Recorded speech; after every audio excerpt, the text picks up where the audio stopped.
आज की इस विस्तृत चर्चा में हम एक ऐसे विषय की गहराई में उतरने वाले हैं बिल्कुल। जिसे मतलब अक्सर लोग एक बहुत ही नीरस या जटिल कानूनी किताब मान लेते हैं। हाँ बिल्कुल, और ये एक बहुत बड़ी गलतफहमी है। सही कहा। लेकिन असल में अगर देखा जाए तो ये उस पूरे सिस्टम का एक तरह से कहें तो सोर्स कोड है जिस पर हमारा देश चलता है। एकदम सही शब्द चुना आपने, सोर्स कोड। तो आज हमारे सामने जो स्रोत सामग्री है वो भारतीय संविधान के दूसरे हिस्से की पड़ताल करती है, यानी भाग 11 से लेकर भाग 22 तक का एक बहुत ही अहम विश्लेषण। और ये हिस्सा इसलिए भी सबसे ज्यादा प्रासंगिक हो जाता है क्योंकि ये केवल हमारे अधिकारों की बात नहीं करता। हाँ, ये तो प्रशासन की वास्तविकता से जुड़ा है। बिल्कुल।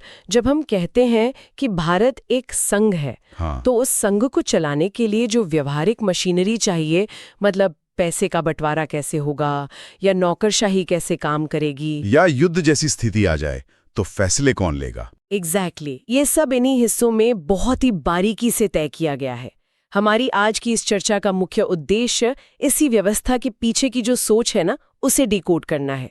तो चलिए बिना किसी देरी के इस मशीनरी के सबसे पहले और शायद सबसे चुनौतीपूर्ण हिस्से से शुरुआत करते हैं, शक्तियों का बंटवारा, भाग 11, जो केंद्र और राज्यों के बीच विधायी और प्रशासनिक संबंधों का पूरा खाका खींचता है। हाँ, मैं इसे अक्सर एक टीम कैप्टन और खिलाड़ियों के रिश्ते की तरह देखता हूँ। एक तरफ राष्ट्रीय हित हैं, जो कैप्टन का विजन है, और दूसरी तरफ राज्यों की अपनी क्षेत्रीय जरूरतें हैं। ये एक अच्छा नजरिया है इसे समझने का। लेकिन जब दोनों के पास कानून बनाने की पावर है तो टकराव होना तो स्वाभाविक है। ऐसे में ये स्रोत सामग्री क्या बताती है, जब केंद्र और राज्य के कानून आपस में टकराते हैं तो असल में जीतता कौन है? देखिए, इस टकराव को सुलझाने के लिए ना संविधान निर्माताओं ने बहुत ही स्पष्ट पदानुक्रम या कहें एक हायरार्की तय की है। वो 3 सूचियों वाली बात। टकराते हैं तो यहाँ सबसे दिलचस्प बात ये है कि केंद्र का कानून ही सर्वोपरि होता है। मतलब राष्ट्रीय हित हमेशा ऊपर रहेगा। हाँ, और इसके पीछे का ऐतिहासिक संदर्भ समझना बहुत जरूरी है।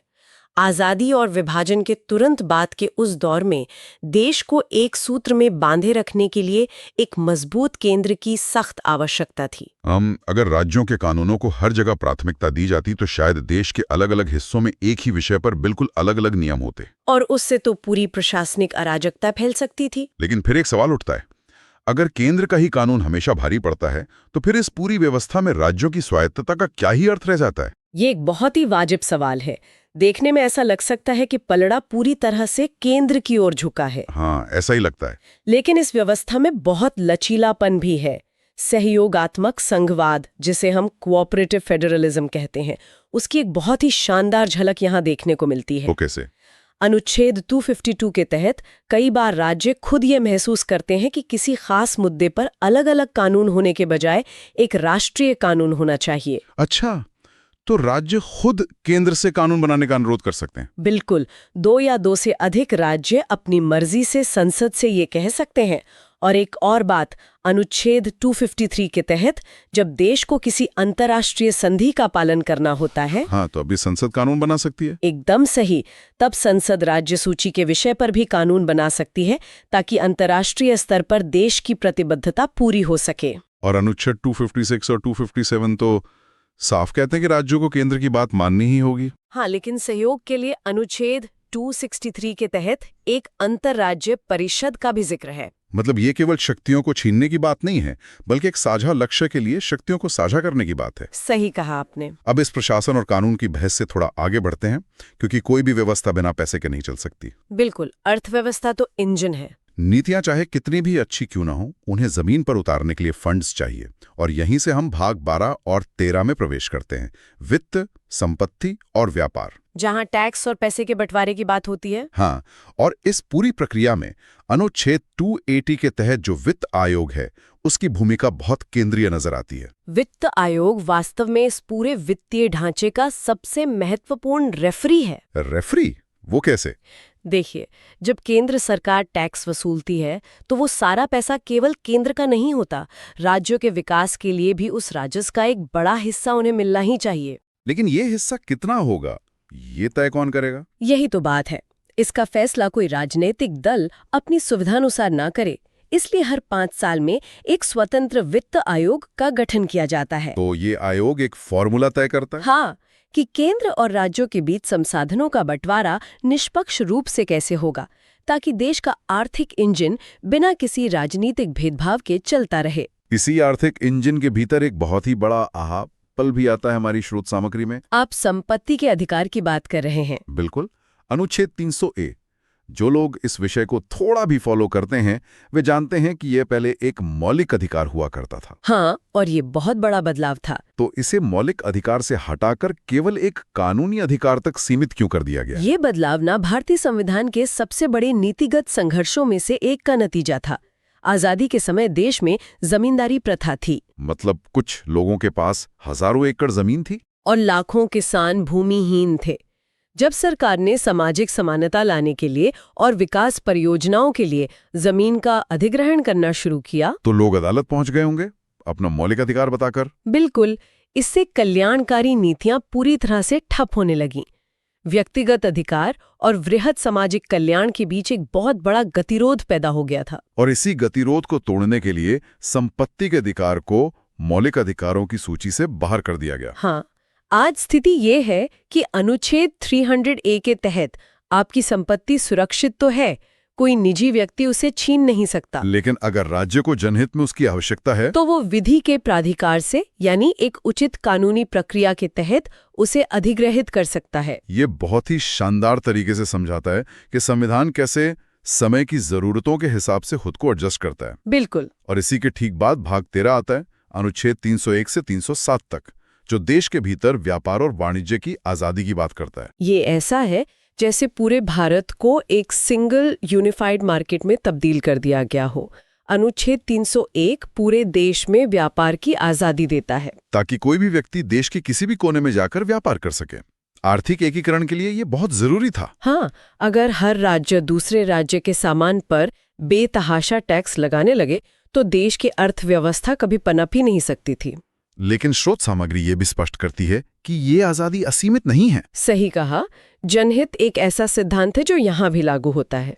अनुच्छेद 302 संसद को यह शक्ति देता है कि वह जनहित में इस व्यापारिक आजादी पर प्रतिबंध लगा सकती है, जैसे अकाल पड़ जाए या किसी आवश्यक वस्तु की भारी कमी हो जाए। हाँ, और अनुच्छेद 305 राज्यों को ये छूट भी देता है कि वे अपना एकाधिकार या मोनोपोली स्थापित कर सकें।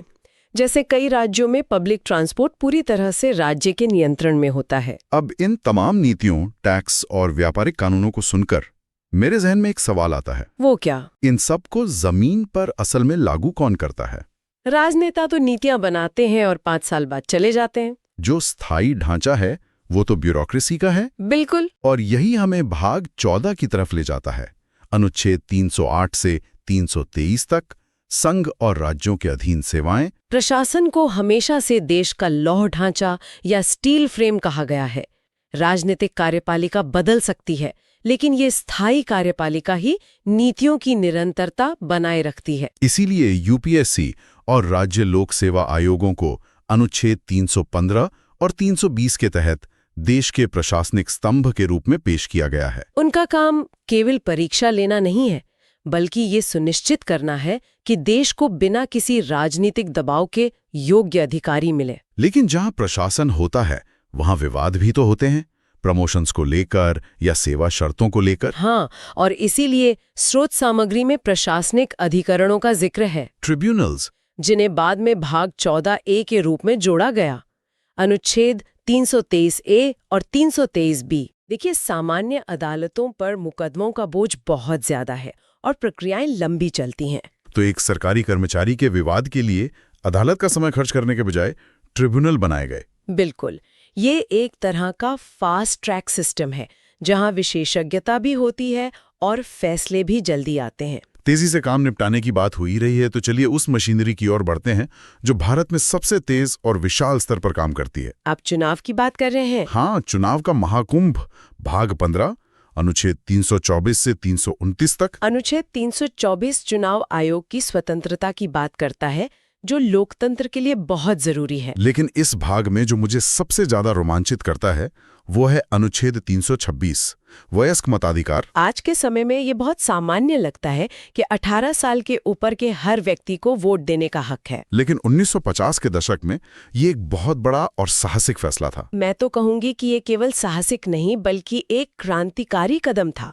उस समय साक्षरता दर बहुत कम थी और गरीबी चरम पर थी। दुनिया के कई पुराने लोकतंत्रों में भी उस समय तक सभी को समान वोटिंग अधिकार नहीं था। हाँ, पश्चिमी देशों में संपत्ति या शिक्षा के आधार पर वोटिंग के अधिकार दिए जाते थे। ऐसे माहौल में हर वयस्क नागरिक को बराबर की हैसियत देना, ये आम आदमी पर किया गया दुनिया का सबसे बड़ा भरोसा था। और यही भरोसा इस देश की लोकतांत्रिक नींव है। इसी समावेशी सोच को आगे बढ़ाते हुए भाग 16 सामने आता है, अनुच्छेद 330 से 342 तक, जो समाज के हर वर्ग को शामिल करने की बात करता है। हाँ, अनुसूचित जातियों और अनुसूचित जनजातियों के लिए आरक्षण और विशेष उपबंध। ये इस बात की पहचान थी कि केवल कागज पर समानता लिख देने से जमीनी हकीकत नहीं बदल जाती। नीति निर्माण में समाज के हर तबके की आवाज होनी चाहिए। अब इसी सामाजिक एकीकरण में एक और बहुत ही संवेदनशील मुद्दा जुड़ता है, भाषा, भाग 17। राजभाषा का मुद्दा अक्सर बहुत तीखी बहसों का केंद्र रहता है। लेकिन हमारी शोध सामग्री दिखाती है कि संविधान इस विषय को बहुत ही तटस्थता के साथ संभालता है। बिल्कुल, बिना किसी राजनीतिक पक्ष के इसे समझना जरूरी है। अनुच्छेद 343 संघ की राजभाषा के रूप में देवनागरी लिपि में हिंदी को मान्यता देता है और अनुच्छेद 351 इसके विकास का निर्देश देता है। लेकिन साथ ही ये भी सुनिश्चित किया गया कि गैर हिंदी भाषी राज्यों पर कोई अनुचित दबाव ना पड़े। राज्यों को अपनी क्षेत्रीय भाषाएं चुनने की आजादी दी गई। भाषाई विविधता का सम्मान करते हुए एक प्रशासनिक पुल बनाने की ये बहुत अच्छी कोशिश थी। हाँ, अब विविधता की बात हो ही रही है तो भाग 21 को देखना भी दिलचस्प है। अस्थायी, संक्रमणकालीन और विशेष उपबंध, अनुच्छेद 369 से 392। लोग अक्सर सोचते हैं कि एक देश में हर जगह एक ही नियम क्यों नहीं लागू होना चाहिए? संविधान में जानबूझकर अस्थायी या विशेष प्रावधान क्यों रखे गए? क्योंकि भारत एक बहुत विशाल और विविधताओं वाला देश है। जब भारत आजाद हुआ तो कई रियासतें अलग अलग ऐतिहासिक परिस्थितियों के साथ संघ में शामिल हुईं। जैसे पूर्व का अनुच्छेद 73 या उत्तर पूर्वी राज्यों के लिए विशेष प्रावधान। बिल्कुल, एक वन साइज फिट्स ऑल नीति यहाँ काम नहीं कर सकती थी। कुछ राज्यों को समय और स्थान की जरूरतों के हिसाब से विशेष दर्जा दिया गया ताकि वे अपनी गति से मुख्यधारा में शामिल हो सकें। ये संविधान का वो लचीलापन है जो कुछ हिस्सों को समय के साथ बदलने के लिए ही अस्थायी रखता है। ये तो हो गई सामान्य परिस्थितियों की बात, लेकिन इस पूरे सिस्टम में एक इमरजेंसी ब्रेक भी है। भाग 18 आपातकालीन उपबंध। ये मुझे सबसे रोमांचक हिस्सा लगता है। जब देश संकट में हो तब क्या होता है? हमारा संघात्मक ढांचा लगभग एकात्मक हो जाता है। संकट के समय देश को एक त्वरित और एकजुट प्रतिक्रिया की जरूरत होती है, इसलिए 3 तरह के आपातकाल की व्यवस्था है। अनुच्छेद 352 के तहत राष्ट्रीय आपातकाल, जो युद्ध या बाहरी आक्रमण के समय पूरे देश को केंद्र के नियंत्रण में ले आता है। और दूसरा है अनुच्छेद 356, जिसे हम आमतौर पर राष्ट्रपति शासन कहते हैं। हाँ, जब राज्यों में संवैधानिक तंत्र विफल हो जाए। और तीसरा है अनुच्छेद 360 के तहत वित्तीय आपातकाल, जो बड़े चित्र में देश की अखंडता बचाने के लिए एक सुरक्षा वाल्व की तरह है। बिल्कुल। इसी के साथ भाग 19 का जिक्र आता है, अनुच्छेद 361 से 367, जहां राष्ट्रपति और राज्यपालों को विशेष न्यायिक सुरक्षा दी गई है ताकि वे बिना किसी डर के अपना काम कर सकें। अब इन सभी नियमों को देखते हुए एक सवाल उठता है, क्या 1950 में बनाया ढांचा समय के साथ पुराना नहीं पड़ जाएगा? और यही एंट्री होती है भाग 20 की, संविधान का सॉफ्टवेयर अपडेट। अनुच्छेद 368 ये स्पष्ट करता है कि संविधान कोई पत्थर की लकीर नहीं है। ये संसद को इसे समय के साथ बदलने या अमेंड करने की शक्ति देता है। लेकिन ये बदलाव इतना आसान भी नहीं है कि मूल सिद्धांतों के साथ खिलवाड़ हो जाए। सही कहा, यह एक जीवंत दस्तावेज है जो अपनी जड़ों से जुड़े रहकर भी नई डालियां उगाने की जगह देता है। इस पूरी यात्रा के अंत में हम भाग 22 पर आते हैं, अनुच्छेद 393 से 395, जहां स्पष्ट किया गया है कि अनुच्छेद 393 के तहत इस दस्तावेज का नाम भारत का संविधान है। अनुच्छेद 394 इसके प्रारंभ होने की तिथि बताता है। और अनुच्छेद 395 पुराने भारत शासन अधिनियम 1935 को आधिकारिक रूप से निरस्त करता है, जो हमारी पूर्ण संप्रभुता का प्रतीक है। इस पूरी चर्चा को अगर समेटें तो ये देखकर वाकई हैरानी होती है कि कैसे इन अनुच्छेदों में नियम, अधिकार, संकट प्रबंधन और भविष्य के बदलावों का पूरा खाका मौजूद है। इतने विशाल देश को एक सूत्र में पिरोना कितनी बड़ी उपलब्धि है, ये आज की हमारी चर्चा से पूरी तरह स्पष्ट हो जाता है। बिल्कुल। अब अंत में मैं एक नया और दिलचस्प विचार सबके सामने रखना चाहता हूं, जो हमारी स्रोत सामग्री में सीधे तौर पर नहीं है, लेकिन इस चर्चा से प्रेरित है। बताइए, क्या विचार है? हमने देखा कि अनुच्छेद 368 के जरिए भविष्य के बदलावों का रास्ता खुला रखा गया था।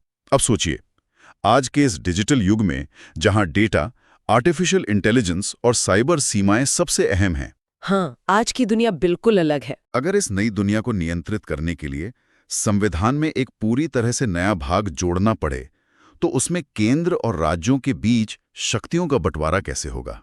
ये तो बहुत ही गहरा सवाल है। क्या तब भी पुराने नियम ही काम आएंगे या हमें एक नई व्यवस्था गढ़नी पड़ेगी? ये सोचने पर मजबूर करता है। ये एक ऐसा सवाल है जो ज्ञान को सिर्फ तथ्यों तक सीमित नहीं रहने देता। ज्ञान तब तक अधूरा है जब तक उस पर विचार ना किया जाए। तो इस विचार पर अपनी खोज जारी रखें। आज की इस विस्तृत चर्चा में हमारे साथ जुड़ने के लिए धन्यवाद। धन्यवाद।